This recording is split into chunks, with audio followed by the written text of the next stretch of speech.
Pues ya tengo en mis manos el que está siendo un éxito de ventas, ¿eh? La mala hierba, de Agustín Martínez, que está hoy con nosotros. ¿Qué tal, Agustín? Buenas noches. Buenas noches, ¿qué tal? Muy bien, encantado de recibirte en este plató para hablar de este libro, tu segundo libro, y que parece que lleva el mismo camino de éxito que el primero, Monte Perdido. Bueno, esperemos. Yo estoy muy contento con cómo está yendo la novela, está funcionando muy bien, está vendida ya en 3 países, aparte de España, se va a publicar en Italia, Alemania y Francia. Y yo qué sé, las sensaciones con los lectores están siendo muy buenas, así que nada, encantado. Eso es lo importante, Eso es ¿no? lo importante. Que la gente que lea Mala hierba le guste. ¿Te vas a especializar en novela negra, Agustín? Parece que inevitablemente llevo ese camino, no lo sé. No tenía intención de especializarme, pero luego es verdad que yo me siento muy cómoda escribiendo historias de suspense, thrillers, no sé ya muy bien cómo etiquetarlas, pero es un género que a mí me gusta, así que de momento creo que sigo por ahí. Bueno, en La mala hierba vamos a vivir una historia pues, de suspense, una historia que no vamos a saber muy bien lo que pasa casi hasta el final del libro, pero que te metes en un fregado un poco peligroso, las relaciones entre padres e hijos, que es un tema un poco complicado. Sí, me meto en un berenjenal. No, pero cuéntanos un poco qué le pasa a novela. Jacobo, que es el protagonista. Pues La mala hierba cuenta la historia de una familia que vive en la ciudad, vive en Madrid, y por culpa de la crisis se quedan sin nada, se quedan sin dinero y sin trabajo, y se ven obligados a mudarse al pueblo de origen de la madre, de Irene. Es un pueblecito muy miserable al borde del desierto de Tabernas, en Almería. Y bueno, desde allí intentan remontar su vida. Pero pasado un tiempo, pasado un año, unos desconocidos entran en el cortijo este donde están viviendo, matan a Irene y dejan en coma a Jacobo, que es el marido. Y el problema surge muy poquito después, cuando él despierta del coma y la Guardia Civil le dice, ya tenemos al responsable de este asesinato, a quien está detrás, y quien está detrás es su propia hija de 13 años. Vaya noticia, ¿no? Sí, vaya a despertar. Bueno, pero creo que se va a cruzar en el camino con gente que le va a hacer que igual no es la cosa lo que parece, ¿no? Claro, y entonces la novela de lo que va es de una acusación contra una niña de 13 años, que es verdad que hay una serie de pruebas que la incriminan en ese asesinato, pero nadie cree bueno, nadie, su padre y una abogada que entra, Nora, que entra a defender a la niña, creen en su inocencia. Pero claro, tienen en contra a todo un pueblo, una comunidad muy pequeñita que hay alrededor, a los medios de comunicación, que inmediatamente la tachan de culpable. Y esa es la historia de La mala hierba, en la que uno va como desenredándose, es como una madeja que se va abriendo para descubrir exactamente qué ocurrió esa primera noche en la que entraron unos tipos en el cortijo. ¿Por qué eliges situar la historia en Almería? Porque para mí el paisaje, la atmósfera, sobre todo de las novelas, es muy importante. La primera, en Monte Perdido, que era el Pirineo de Huesca, y en esta, el desierto, se convierte casi en personajes de la novela. En el caso de La mala hierba, a mí el desierto me funcionaba muy bien, porque al final son unos personajes en una situación muy extrema, a nivel emocional, en un estado muy árido, y me contrastaba muy bien con ese desierto, con ese paisaje desolado del que no pueden escapar. Oye, ¿qué tiene la novela negra que te gusta tanto? A mí me gusta mucho el suspense y la novela negra porque creo que establece una conexión especial con el lector.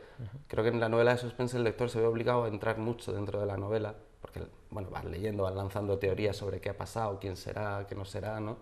Entonces hace que haya una especie de juego entre el autor y el lector. Y a mí eso me gusta mucho esa parte participativa del lector que imagina cosas más allá de lo que tú puedes llegar a contar en la novela.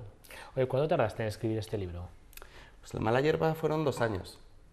Fueron 2 años. Un primer año en el que prácticamente no escribí, que era más un trabajo de pizarra, de diseño de la trama, porque es como un puzzle la novela. Y entonces, bueno, yo trabajo en un estudio, tengo una pizarra y en esa pizarra iba como colocando todos los puntitos de la novela. Y luego otro año ya de escritura. Es difícil meterse en el personaje de Jacobo, porque yo imagino un padre que recibe esa noticia, que tiene que luchar entre los sentimientos y la lógica aplastante de las pruebas.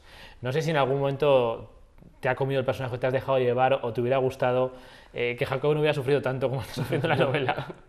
Bueno, poco a poco vamos a ir descubriendo a Jacobo. Es un personaje complejo y sobre todo, claro, son sentimientos muy complejos a los que uno nunca se ha enfrentado e imagina cómo sería enfrentarse a ese tipo de sentimientos, pero es lo que dices, esa mezcla de amor por su propia hija, de miedo a que sea verdad lo que dicen, a luchar contra la lógica, a conseguir encontrar una razón que exculpe a su hija Entonces, claro, es una situación muy contradictoria todo el rato la que vive Jacobo.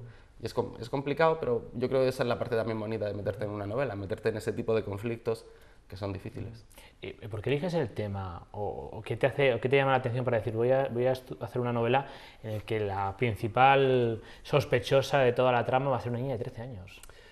Pues, no sé, tengo un hijo de 13 años, pero sano. Que esperas que no sea que espero para no que siga. aprendas lo que no tiene que hacer. Luego le doy la novela y le digo, esto está mal. No, bueno, yo en la primera novela ya en Monteperdido, el centro eran dos niñas que eran secuestradas y una de ellas reaparecía cuando ya era casi una adolescente. Es verdad que a mí me interesa mucho esa parte del paso de la infancia a la edad madura, digamos, el descubrimiento de cómo es el mundo adulto. Eso por un lado, me interesa mucho dentro de un personaje, me parece una parte básica del crecimiento de cualquier persona, esos 2 años o algo así, en los que se produce esa transformación. Y luego, por otro lado, es verdad que sí que sentía cierto interés ante este tipo de noticias que surgen, que son, por fortuna son esporádicas, en las que hay algún menor implicado en un delito de sangre. Porque una vez que pasa el titular, una vez que se salta la noticia y dices, se ha producido este asesinato, hay un chico implicado en él. Yo sí que me preguntaba qué pasa después. A continuación, ¿qué pasa con ese chico? ¿Cómo lleva el proceso?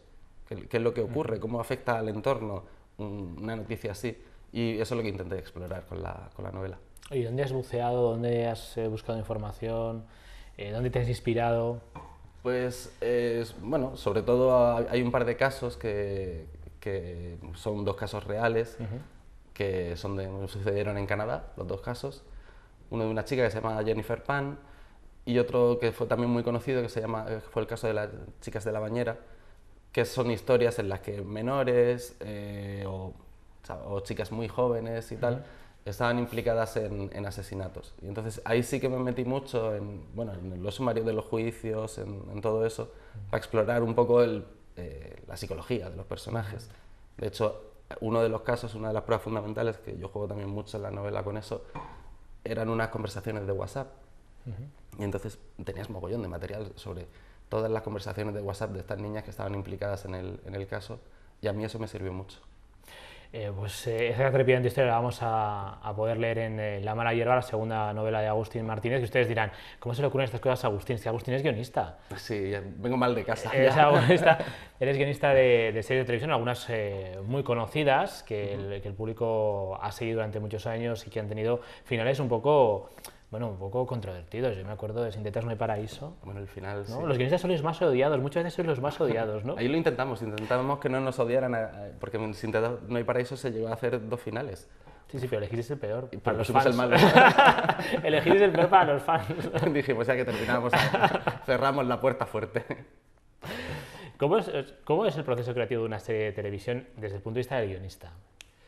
Bueno, a mí me gusta mucho, yo también me lo paso muy bien. Una cosa es la novela, que es un trabajo muy solitario en el que tú te enfrentas a un proyecto, y el de la televisión, el de hacer series, es un trabajo de equipo. Y en España, por suerte, creo que tenemos una calidad bastante alta de profesionales en guión. Y nada, es muy divertido. Uno se junta, nos juntamos un grupo en determinada serie a lanzar toda la historia, luego se reparte el trabajo, en fin, van cambiando los sistemas de trabajo según la serie. Pero sí es un trabajo muy de equipo, muy participativo. ¿Pero cada guionista tiene un actor o no? No. Un personaje no, las tramas... Esto es un mito americano de... Tienes tu guionista y te llevas mal con tu guionista y te corta la cabeza, ¿no? Esto era lo que decían en Friends, por ejemplo, se suponía que sí, que cada personaje tenía, más que su propio guionista, tenía luego como un revisor del personaje, ¿no? Había un tipo que escribía y luego otro revisaba, yo que sé, a Joey, y todo lo que decía. Pero no, aquí no funcionamos así. El sistema, ya te digo, cambia según las series, pero una serie de prime time, de por la noche, normalmente son equipos de 5 o 6 personas. Entre los 5 o los 6 se diseña lo que nosotros llamamos la Biblia, que es todo lo que ocurre en la temporada, y luego cada uno se encarga de un capítulo. O 2. Bueno, Sin tetas no hay paraíso creo que tuvo 3 temporadas, pero luego hay otras series que ha sido guionista que duran mucho, algunas de ellas están en emisión. ¿Cómo hace un guionista para mantener viva la historia durante tantas temporadas, durante tantos capítulos? Es muy difícil. Yo he pasado por muchas series, o sea, he pasado desde Crematorio, que es una serie de Canal Plus, que era de pago y era completamente distinta, no sé, Víctor Ross, que es un prime time, y Acacias, que es un diario. Yo personalmente como trabajo el más difícil es el diario, porque al final tú estás haciendo sacando mucho material y a un ritmo muy grande. Pero bueno, uno tienes que tirar para adelante un poco, vas intentando eso, no repetirte, cambiar, poder llevar la historia en diferentes direcciones para que la gente no se aburra viendo la serie.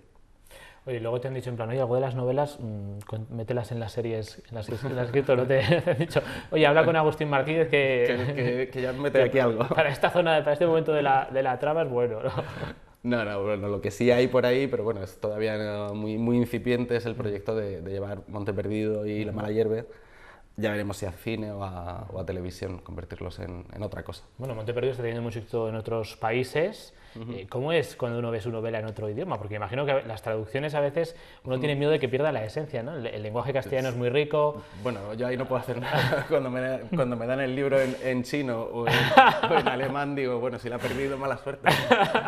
No puedo hacer absolutamente nada. No, pero ha sido muy sorprendente, por un lado, lo de Monte Perdido, porque la novela yo estaba muy contento y me gustó mucho, pero de repente empezó a hacer una especie de efecto dominó fuera de España y han ido cayendo países, eso, pues son 12 creo ahora mismo los países donde se va a publicar, y algunos muy importantes como Inglaterra, Estados Unidos o China o Alemania, que es donde ha salido ahora mismo.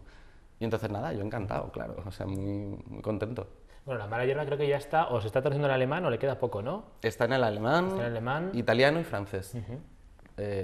Porque, bueno, las editoriales de estos países pues, se lanzaron directamente con las dos novelas. Y nada, muy bien, porque al final, claro, uno necesita, cuantos más lectores, mejor.